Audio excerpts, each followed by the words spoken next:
Hello guys and welcome to this week's episode, Mr. 305, and here we're going to have a look today at the Cessna 414AW, which is by Fly Simworks.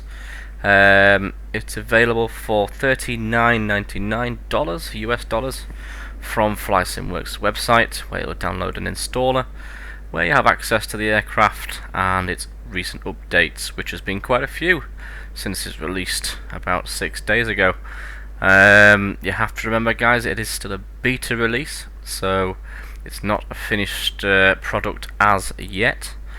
So here we are today at a very special airport. If those who know, we're at Chester County Airport in Pennsylvania, where Rebuild Rescue Jason is building his Cessna 401, which he was given for free as long as he gets it running.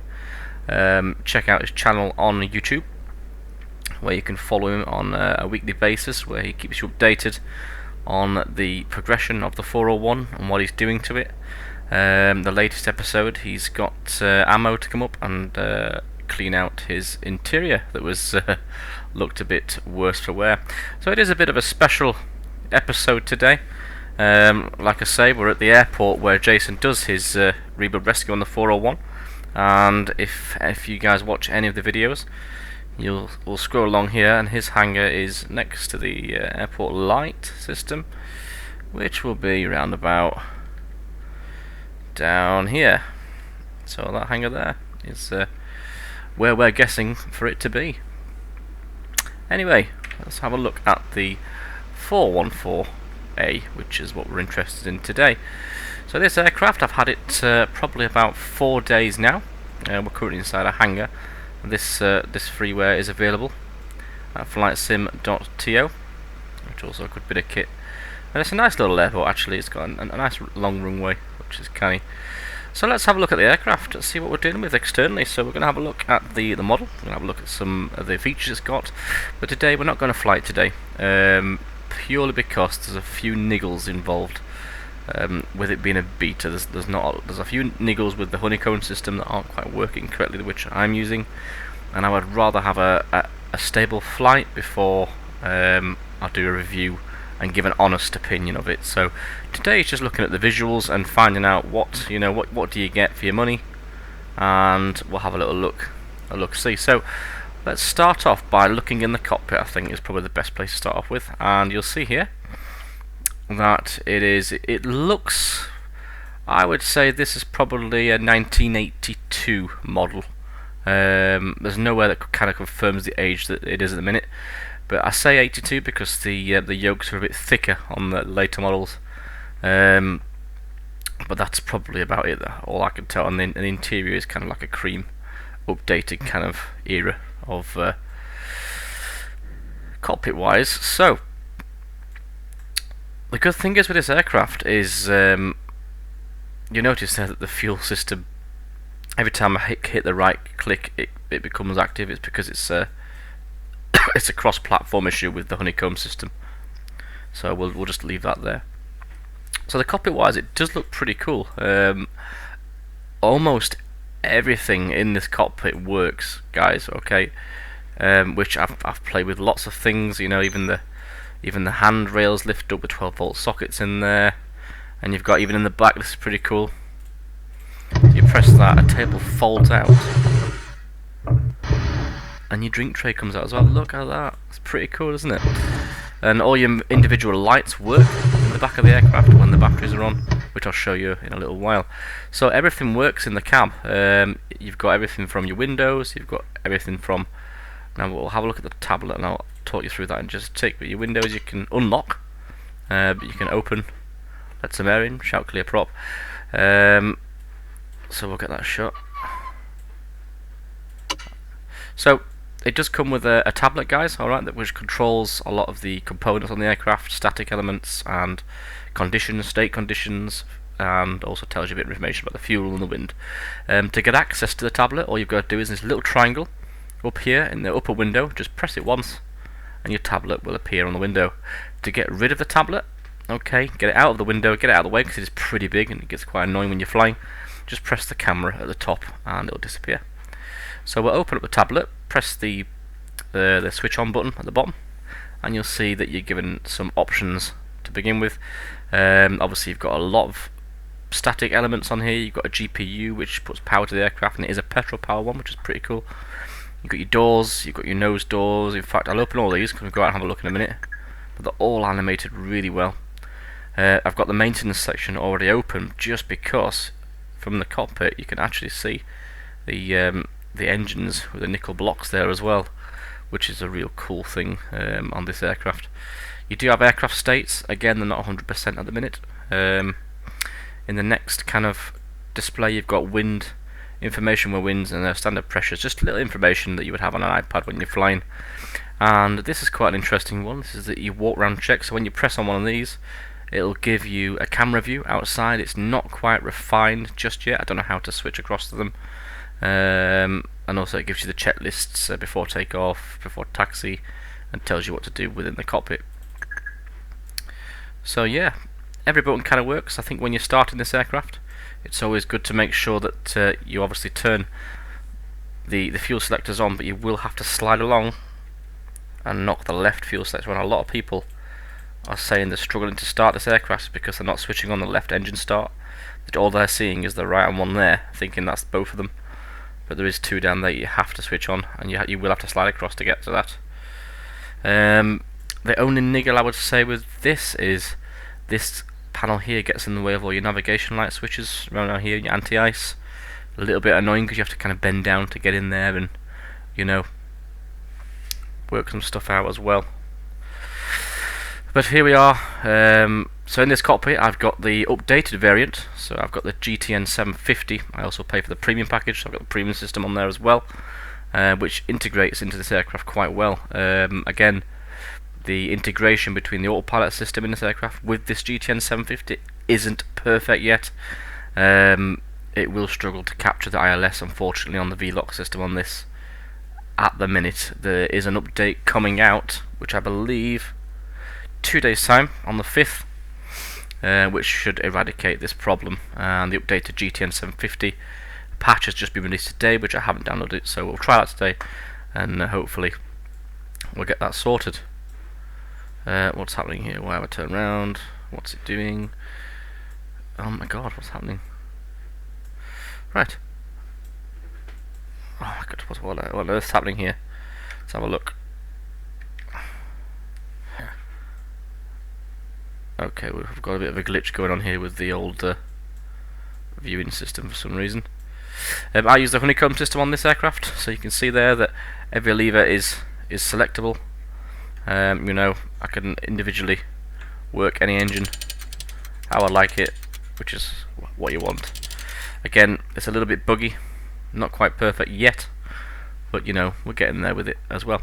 So let's go ahead, let's have a look in the back of the aircraft and have a look at some of the features that it does have. So as you can see, you've got your table that folds out here, which I showed you before, and you've got your, should be a 6-seat configuration at the moment. When you add more payload, you do get a 7-seat put in there at the back. Table does fold out here as well. Okay, so the animations are pretty cool. You've got the doors, which also open and close as they should with the door light, and you should be able to close this. There's a grab point just on the corner there. You pull the top one, that locks, and also your grab point for that is, there you go, at the top. There you go, and obviously you lock it, so push that up.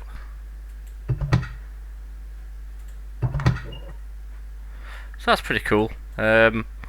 Looking into the back, I'm not quite sure what's going on here. It just looks like a reflective surface, but to be honest, I wish they would just kind of paint that like a cream carpet like it would be in real life. It would make things a lot easier, because that is just really confusing. I don't understand why it's there. So we'll just kind of ignore that.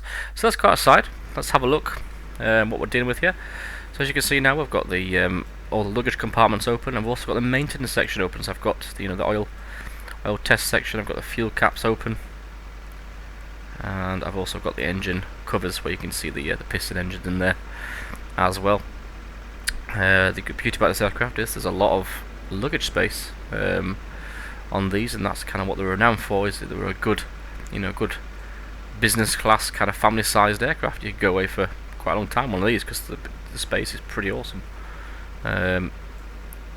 Textures wise, looking very good, looking very neat and tidy.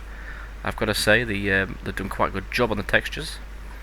The handling performance wise, I've been flying through little flights with it. They are not bad at the minute. Could do with a bit of work in some windy weather. But the propeller torque is matched in the recent update 1.3.2, I believe. The propeller has been matched a little bit more with the power, so it is a little bit more powerful now, which does work very well. The lighting on the aircraft is great.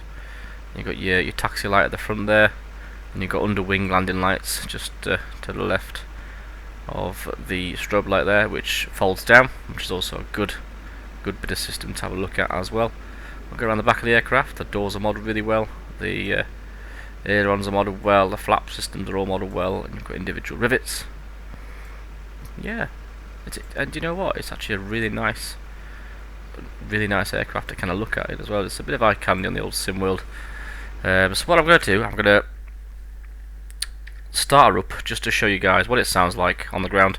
Like I say, we're not going to fly today, just because they haven't quite got the dynamics correct as yet with this last update. I say there is another update coming out soon with the honeycomb system, which will help us kind of, get us back on track. So let's shut all these. I'll get all these lockers shut.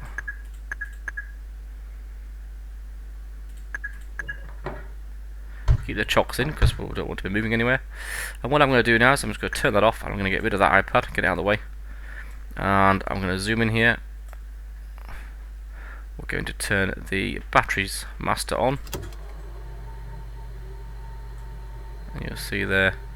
So what I'm going to do now is I'm not going to turn any avionics on because we'll do that, as we would do in real life. We'll get the engines powered up first so we don't drain the starter kind of power. So what I'm going to do is turn all the magnetos on. I'm going to knock the fuel, give it a little prime, get that, and I'm also going to get a little bit of revs because you've got all these piston edges. It's good to give them a little bit of a rev just to kind of get the systems up and running. I don't know what's going on with the camera system in here at the minute. It's been a bit laggy. So what we're going to do, put the fuel pumps on low, and we are going to set the nav lights on. Okay, there's no beacon light on this aircraft. Alright, so it's just literally just window open, clear prop, leave that all of it, and we have to prime, give the engine a little prime, let it get some fuel in there, and we'll crank her over.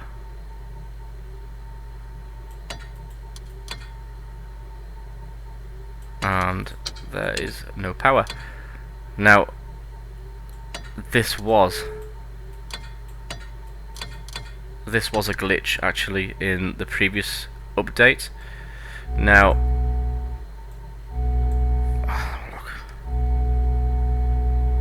that's the issue there. So yeah, so the glitch I've got now is because the power buttons on my honeycomb are interfering with the power buttons in this aircraft. Alright. So if you are using the honeycomb, make sure that your power buttons are switched on, as long as you have to also switch it on with your mouse as well. It is something they're working on, but they just haven't figured it out yet. So anyway, let's see full start. Let's prime that engine. We've got voltage now in the volt section, so hopefully it should fire over. Clear prop. Primed.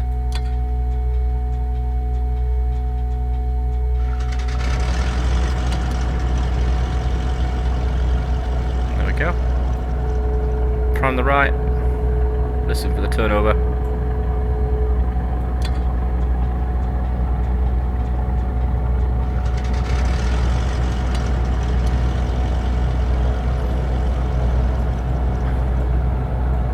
What I'll do now, we'll initiate the avionics system.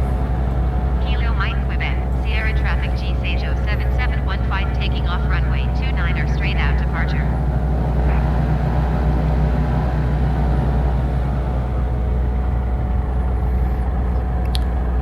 GTN 750 system you got there, with the full works on that, and also you've got there with the terrain radar as well. There's no weather radar working at the moment, but you do get the next rad system up on here. What does it sound like outside externally?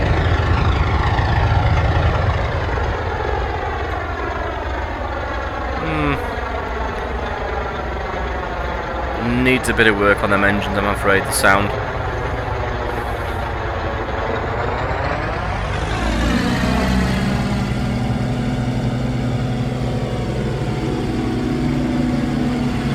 Yeah. Don't quite know what's happened to them, to be honest. Strobe lights on. Yeah, the sounds were really good in the previous update.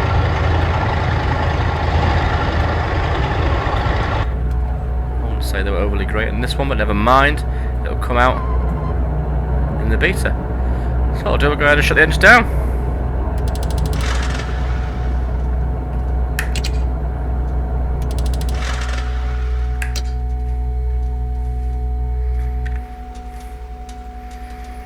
Well, there you go, guys. Again, thanks for watching, and hopefully I'll give you an update once they bring out the better flight dynamics with the honeycomb system. But this was just a quick look at, and the pros and cons of this. I would say the pros are it's a nice aircraft. I mean, it's eye candy. It's good to look at. You know, yes, it's fairly old, but it isn't the King Air. You know, the King Air is an old aircraft. It is a nice aircraft to look at, and a lot of things do work on it. So in my eyes, it's worth buying. $39 is probably a little bit steep, I would probably say. That's a con. A little bit steep because it's still a beta. All right. If that was a finished product, I would expect that to be the price of it. You know, it is a good.